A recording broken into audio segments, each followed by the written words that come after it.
Selamat malam Bapak Ibu, Saudara dan anak-anak. Saat ini kita kembali dalam persekutuan doa di hari Rabu. Dan saat ini kita akan bersama-sama merenungkan firman Tuhan. Marilah sebelum kita merenungkan firman Tuhan, kita berdoa. Di malam hari ini Tuhan, kami datang ke hadirat-Mu di dalam persekutuan doa di rumah kami masing-masing. Saat ini Tuhan, perkenankan anak-Mu bersama-sama hendak merenungkan firman-Mu. Kami mohon hikmat dan kebenaran yang bersumber dari Allah Roh Kudus untuk kami dapat mengerti kehendak Tuhan dan boleh kami melakukannya. Hamba-Mu di dalam keberadaannya Tuhan berkati, supaya apa yang tersampaikan hanya kebenaran firman Tuhan saja. Dalam nama Tuhan kami Yesus Kristus, kami telah berdoa dan mengucap syukur. Haleluya. Amin. Bapak, Ibu, Saudara, dan anak-anak, di dalam perenungan saat ini, kita bersama-sama akan merenungkan firman Tuhan yang bersumber dari kitab Ulangan 31, ayat 1 sampai dengan 13. Ini merupakan salah satu perikop di bacaan leksionari hari ini. Tetapi yang akan kita renungkan adalah Ulangan 31, ayat 1 sampai dengan yang ke-8. Saya akan membacakan untuk Bapak, Ibu, Saudara, dan anak-anak sekalian. Kemudian pergilah Musa, lalu mengatakan segala perkataan ini kepada seluruh orang Israel. Berkatalah ia kepada mereka, aku sekarang berumur 120 tahun. Aku tidak dapat giat lagi, dan Tuhan telah berfirman kepadaku, Sungai Yordan ini tidak akan kau seberangi. Tuhan Allahmu, dialah yang akan menyeberang di depanmu. Dialah yang akan memunahkan bangsa-bangsa itu dari hadapanmu, sehingga engkau dapat memiliki negeri mereka. Yosua, dialah yang akan menyeberang di depanmu, seperti yang difirmankan Tuhan. Dan Tuhan akan melakukan terhadap mereka seperti yang dilakukannya terhadap Sihon dan Og, raja-raja orang Amori, yang telah dipunahkannya itu, dan terhadap negeri mereka. Tuhan akan menyerahkan mereka kepadamu, dan haruslah kamu melakukan kepada mereka tepat seperti perintah yang kusampaikan kepadamu.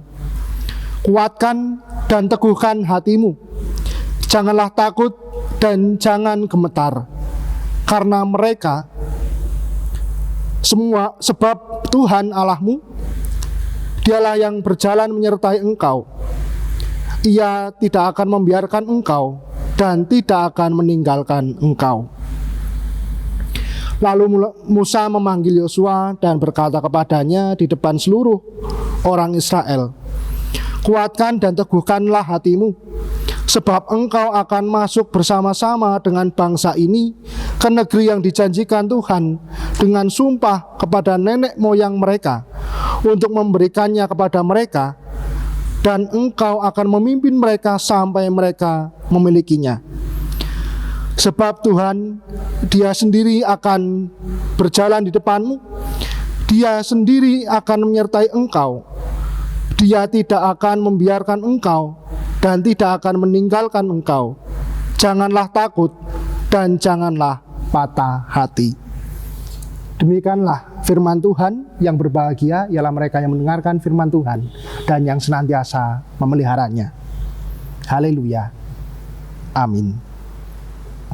Bapak, Ibu, Saudara yang terkasih dan anak-anak semua, di tahun 2020 ini mungkin akan menjadi bagian sejarah dalam kehidupan kita masing-masing yang mungkin tidak akan terlupakan. Mungkin di tahun sebelumnya, di tahun 2019 yang lalu, dalam benak kita berpikir bahwa tahun 2020 ya akan berjalan seperti biasanya di tahun-tahun yang seperti kita lalui bersama. Tetapi ternyata di tahun 2020 ini ada hal yang baru yang belum pernah kita ketahui, yang baru saja kita kenal, yakni mengenai pandemi virus COVID-19. Tentu hal ini membuat kita merasa gelisah, merasa bingung, bahkan merasakan bahwa hidup kita di dalam tekanan, tantangan hidup yang belum pernah kita alami sebelumnya. Namun dalam keadaan seperti ini, mari bersama kita mengingat bahwa Tuhan Allah tidak pernah meninggalkan kita dan tidak akan pernah meninggalkan kita jika kita percaya dan mempercayakan hidup kita di tangan Tuhan. Perikop yang telah kita baca, yang telah kita simak bersama-sama, ini merupakan salah satu episode bagian dari cerita bangsa Israel sebagai umat Tuhan yang dipimpin Tuhan menuju tanah Kanaan. Dan bagaimana Tuhan menyertainya melalui nabi, yakni Nabi Musa. Dan di kitab Ulangan tadi, di Ulangan 31 ayat 1 sampai dengan 8, diceritakan bahwa Musa memberitahukan kepada bangsa Israel mengenai kepemimpinannya yang akan digantikan oleh Yosua. Di tengah-tengah perjalanan menuju tanah Kanaan, tanah perjanjian yang dijanjikan oleh Tuhan, kepemimpinan itu akan digantikan dari Musa kepada Yosua. Hal ini tentu akan membuat bangsa Israel merasakan kesedihan, kegelisahan. Yang pertama mungkin masih berpikir bahwa apakah Yosua mampu untuk memimpin seperti Musa? Karena mungkin sudah lama bersama Musa, sehingga memang ada bayangan bahwa apakah Yosua mampu seperti Musa dan sebagainya. Dan bahkan juga berpikir bahwa apakah Yosua mampu untuk mengalahkan bangsa Kanaan yang kuat. Di tengah keberadaan itu, Musa tahu apa yang dirasakan oleh Yosua ataupun juga bangsa Israel. Sehingga Musa menguatkan dan menghibur bangsa Israel dan Yosua. Dikatakan di ayat yang ke-6 itu kepada bangsa Israel, dan ayat 7 dan 8 kepada Yosua. Dikatakan bahwa kuatkan dan teguhkan hatimu. Janganlah takut, janganlah gemetar, janganlah patah hati. Dan dikatakan bahwa janji Tuhan bahwa Tuhan akan menyertai dan tidak membiarkan engkau dan tidak akan meninggalkan engkau. Tentu ini menjadi sebuah refleksi bagi kita saat ini. Poin yang penting di dalam hal kegelisahan dan ketakutan, ada janji Tuhan bahwa Tuhan tidak akan pernah meninggalkan hidup kita. Dan jikalau kita mengingat di minggu-minggu ini, minggu kita akan menghayati di dalam rangkaian utuh Pentakosta. Besok kita akan ibadah kenaikan Tuhan Yesus, dan bagaimana kita akan mengingat akan janji Tuhan Yesus akan memberikan roh kebenaran, roh penolong, sehingga para murid di dalam kegelisahannya saat Tuhan Yesus mengatakan bahwa Ia akan meninggalkan para murid juga menerima kekuatan dan penghiburan bahwa ada roh kebenaran yang akan memimpinnya.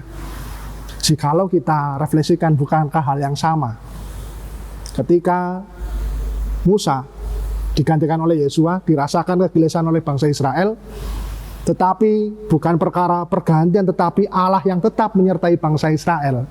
Seperti pula di dalam hal kejadian bahwa para murid yang akan ditinggalkan Tuhan ketika Tuhan akan naik ke sorga, Tuhan menjanjikan Roh Kudus yang akan diam di dalam hati para murid. Bukan juga hal yang sama bahwa Allah juga tetap berserta di dalam keberadaan para murid, keberadaan umatnya. Hal ini yang menjadi sebuah refleksi bagi kita. Sama-sama merasakan ketakutan, kegelisahan di tengah hidup, di tengah-tengah pandemi ini, mari saat ini kita akan bersama-sama kembali merenung pada perikop ini. Kegelisahan dan ketakutan yang tidak pernah kita pungkiri, tidak akan pernah terhindarkan. Kapan pandemi ini akan berakhir, bagaimana solusinya, dan sebagainya. Tapi kita akan diajak pada janji Tuhan dalam hidup kita, bahwa Tuhan tidak akan mungkin dalam hal ini meninggalkan kita dan tidak akan mungkin membiarkan kita sendiri. Mari Bapak, Ibu, Saudara, dan anak-anak, bahwa Tuhan selalu ada dalam hidup kita.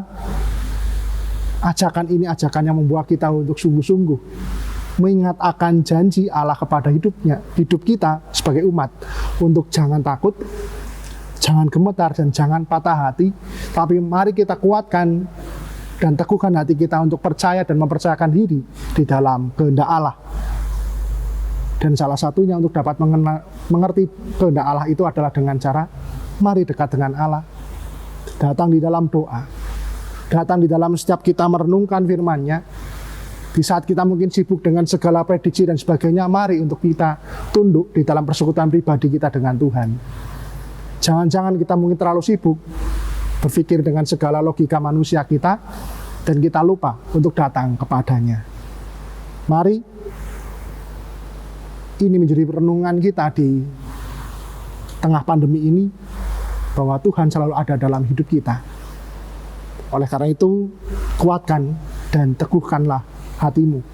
Itu menjadi sebuah gambaran, ajakan kepada kita semua, saudara dan saya. Tuhan memberkati. Amin. Saat teduh bagi kita.